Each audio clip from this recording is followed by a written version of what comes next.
In December 2019, there was a cluster of pneumonia cases in China. Investigations found that it was caused by a previously unknown virus, now named the 2019 novel coronavirus. In this video, we'll take a quick look at what's currently known about the virus. Keep in mind that this is a new virus, and what's known about the virus now might change in the future. Coronaviruses are a large group of viruses.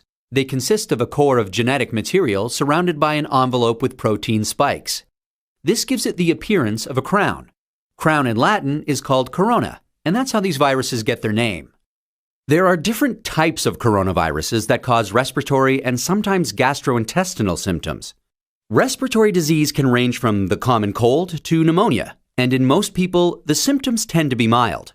However, there are some types of coronaviruses that can cause severe disease. These include the severe acute respiratory syndrome coronavirus, first identified in China in 2003, and the Middle East respiratory syndrome coronavirus that was first identified in Saudi Arabia in 2012. The 2019 novel coronavirus was first identified in China. It initially occurred in a group of people with pneumonia who'd been associated with a seafood and live animal market in the city of Wuhan. The disease has since spread from those who were sick to others, including family members and healthcare staff. There are many cases at present, and the disease has spread within China and also to a number of other countries. So, where did the virus come from? It's known that coronaviruses circulate in a range of animals. Sometimes these viruses can make the jump from animals to humans. This is called a spillover and could be due to a range of factors such as mutations in the virus or increased contact between humans and animals. For example, MERS-CoV is known to be transmitted from camels and SARS-CoV from civet cats. The animal reservoir of the 2019 novel coronavirus is not known yet. How is it transmitted? The exact dynamics of how the virus is transmitted is yet to be determined. In general, respiratory viruses are usually transmitted through droplets created when an infected person coughs or sneezes, or through something that has been contaminated with the virus. People most at risk of infection from the novel coronavirus are those in close contact with animals, such as live animal market workers, and those who are caring for people infected with the virus, such as family members or healthcare workers. So, how does the disease present? Well, from what is known so far, there can be a number of symptoms ranging from mild to severe. There can be fever and respiratory symptoms such as cough and shortness of breath. In more severe cases, there's been pneumonia, kidney failure, and death.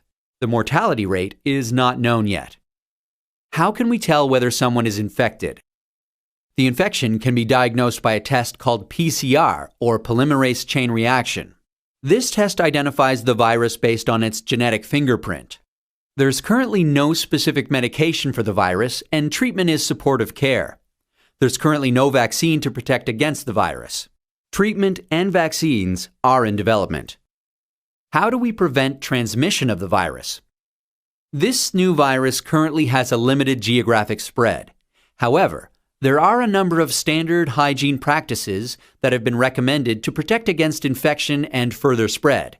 These include covering your mouth and nose when coughing or sneezing with a medical mask, tissue, or flexed elbow, avoiding close contact with those who are unwell, the appropriate use of masks and personal protective equipment, especially in a healthcare setting, washing hands regularly with soap and water or alcohol-based hand rub. Actions that can be taken to prevent infection from an animal source include avoiding unnecessary unprotected contact with animals, washing hands after contact with animals or animal products, and ensuring that animal products are cooked thoroughly before they're consumed. It's important to stay home if you're feeling unwell, but if you have a fever, cough, and difficulty breathing, seek medical care early and share your previous travel history with your healthcare provider. That's a quick look at this emerging infectious disease. Given that this outbreak is evolving rapidly, what's known about this virus can change. Please check the websites below for the most up-to-date information.